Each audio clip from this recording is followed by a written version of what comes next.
Ganitong luto sa karne ng baka, grabe ang sarap, talagang napaparami ang kain namin dito. Mayroon ako dito 600 grams na baka, lagyan ko lang din ng tuyo, kalamansi juice at paminta. At i-marinate ko yan ng at least 1 hour or overnight. Habang ginagawa ko yan mga kalasa, kung bago ka pa lang sa aking channel, welcome. At huwag kalimutan mag-subscribe at i-click ang bell button para sa mga notification. At kung dati ka pa, welcome back at i-follow mo na rin ako sa aking Facebook page Lasang Pilipina. Sa kawali, magpainit na ako ng mantika at iprito ko muna yung patatas, carrots at bell pepper.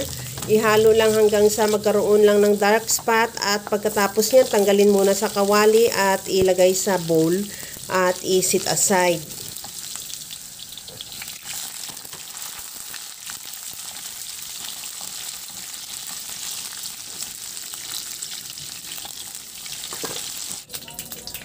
Sa disim na kawali, igisa ko na yung bawang.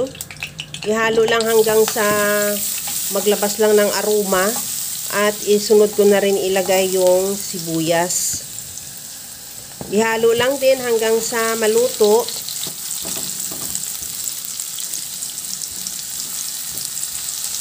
At maglagay na ako ng kamatis.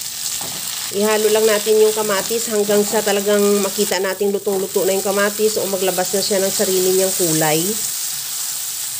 Okay na tong ating kamatis. Ilagay ko na yung minarinate nating baka. Ihiwalay muna natin yan sa marinade at saka na lang natin yan ilagay mamaya. At pagkatapos yan, ihalo lang hanggang sa mag-iba na ang kulay o mag-reduce na rin yung pinakakatas ng ating baka.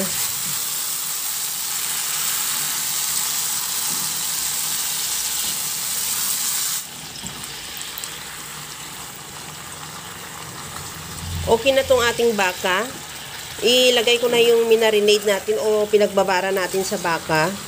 At ihalo lang din hanggang sa kumulo at hanggang sa medyo mag-reduce lang siya. At maglagay na rin ako ng tomato sauce.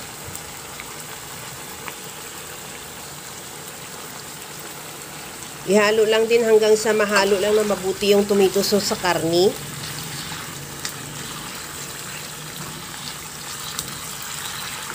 At sa puntong ito, maglagay na ako ng tubig. Nakadepende naman yung dami ng tubig sa dami ng karne. At ang importante, palampasan mo lang siya dahil para talagang makapapalambot na yan sa ating karne.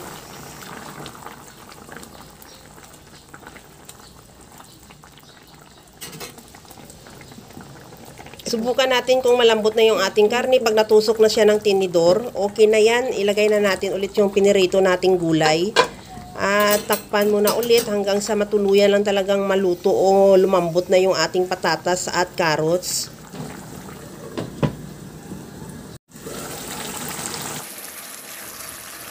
Sa puntong ito, okay na tong ating karni ng baka, malambot na rin.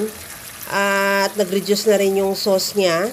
At kunting halo na lang, pero kung gusto mo ng medyo mas-sauce pa siya, okay na to, ready to serve na ito. Pero kung gusto mo pang ng more concentrated yung sauce niya o medyo malapot, ituloy mo lang ang pagluto hanggang sa makuha mo lang yung tamang consistency ng sauce. At ready to serve na yan. Kaya mga kalasa, kung nagustuhan mo yung ating video, please like na lang at pakishare na rin sa inyong mga friends. At kung bago ka pa lang sa aking channel, subscribe na at i-click mo na rin ang bell button para sa mga notification. Mga kalasa, okay na tong ating beef mechado, ready to serve na. Kaya alam ko, kayang-kaya mo tong gawin. Dahil sa sobrang simple at napakadali niya lang lutuin. Kagaya lang lagi sa sinasabi ko na wala namang hindi marunong magluto basta sa simpleng paraan lang. Hanggang sa muli mga kalasa, thank you for watching. Bye-bye!